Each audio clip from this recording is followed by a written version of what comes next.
네, 안녕하세요. 네, 저는 김재현 국어학원 대치명인학원에서 국어를 가르치고 있는 강창욱이라고 합니다.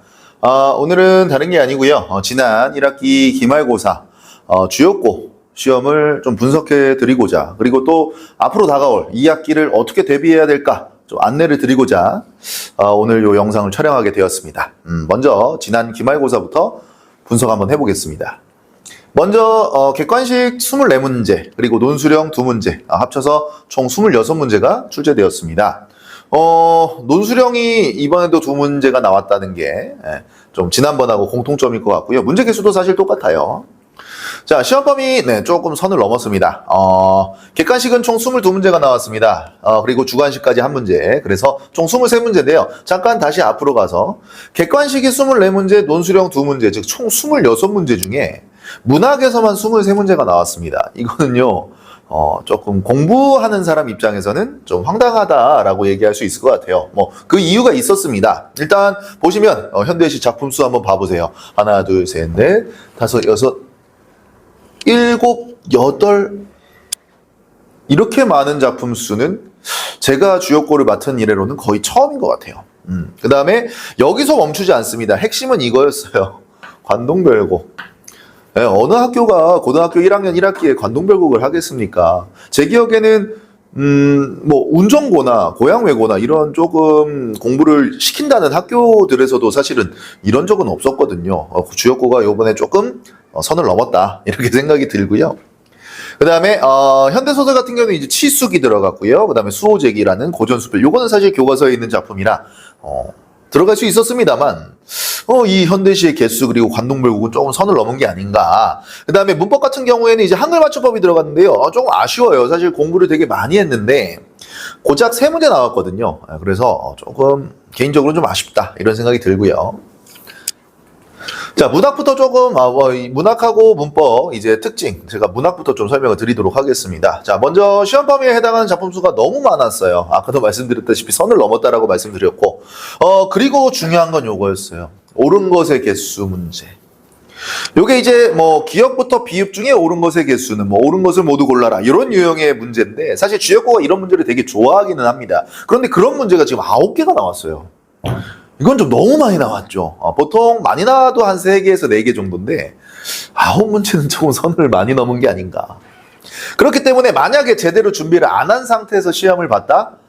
이러면 굉장히 어렵고 굉장히 오래 걸렸을, 정말 속된 말로 깝깝했을 그런 시험이었습니다. 그렇기 때문에 정말 준비가 제대로 되어 있지 않은 친구들에게는 좋은 점수가 나올 수 없었던 시험이었다라고 보고요. 문법 같은 경우에는 사실 학교 프린트가 얼마 되지는 않았어요. 사실은 거의 한쪽 정도의 분량이었기 때문에 고 한쪽 정도의 내용에서 다 나오지 않을까라고 예상은 했습니다만 그것보다도 더 적게 나왔어요. 그래서 나올 문제들이 다 나왔다 이렇게 생각이 들고요. 다만 이제 저희가 기출문제 풀이라든가 이런 것들을 하는 과정에서 거의 똑같은 문제가 하나 나왔어서 아마 수업을 들었던 친구들은 그 문제를 되게 쉽게 풀지 않았을까. 그래서 준비가 제대로 됐었다면 어렵지 않았겠지만 솔직히 쉽지 않았던 그런 시험이었다고 봅니다. 자, 그럼 2학기 예상 범위를 좀 말씀을 드릴게요. 자, 먼저 중간고사에는 이제 본격적으로 고전시가가 들어가기 시작합니다. 가실이라고 하는 고려가요. 그 다음에 상춘곡이라고 하는 가사. 그 다음에 춘향전이라고 하는 고전소설까지 들어가게 됩니다. 그 다음에 대망의 중세국어가 시험 범위에 들어가게 됩니다.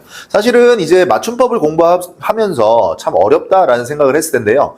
이거에 비하면 별거 아니에요. 중세국어는 1학년 커리큘럼 전체에서 가장 어려운 문법이라고 해도 과언이 아닙니다. 미리부터 준비하지 않으면 솔직히 쉽지 않을 거예요. 자, 그 다음에 기말고사에는 아마 이제 문법 요소라고 하는, 이게 사실은 문장에서 나오는 파생 내용인데 문장부터 준비를 해야 돼서 생각보다 또 오래 걸립니다. 그렇기 때문에 요 파트도 좀 미리 준비해 두는 게 좋겠죠. 그 다음에 이제 문학에서는 이제 마지막 단원에서 이런 다양한 작품들을 배우게 될 겁니다. 솔직히 말씀드려서 2학기에 배우는 문학은 요 정도는 그렇게 어렵지 않고요. 제가 좀 걱정되는 건 상충곡하고 춘향전 정도인데 사실 이거에 비하면 별거 아니다 이렇게 생각하셔도 됩니다. 자, 그래서 준비를 어떻게 해야 하느냐. 먼저 일단은 문학 같은 경우에는 고전 문학이 위주로 나올 것이기 때문에 고전 문학을 좀 방학 때부터 미리미리 해야 되고요. 문법 같은 경우에는 계속 이야기 드리지만 중세 국어가 기다리고 있어요. 그렇기 때문에 역시나 방학부터 미리미리 대비해야 할 필요가 있습니다. 네. 지난 시험 치르느라고 너무 고생 많았어요. 뭐 시험 범위도 굉장히 많았고, 문제도 굉장히 어려웠고, 그래서 뭐 좌절을 하는 친구도 있었을 거고, 생각보다 잘 되지 않아서 뭐 슬펐던 친구도 있었을 거고, 아니면은 생각보다 잘 봐서 기뻤던 친구도 있었을 것 같습니다. 자, 지나간 건 다 지나간 거고요. 이제는 다가올 2학기를 대비해서 새롭게 시작하는 마음으로 공부했으면 좋겠습니다. 저는 오늘 여기까지만 하도록 하겠습니다. 감사합니다.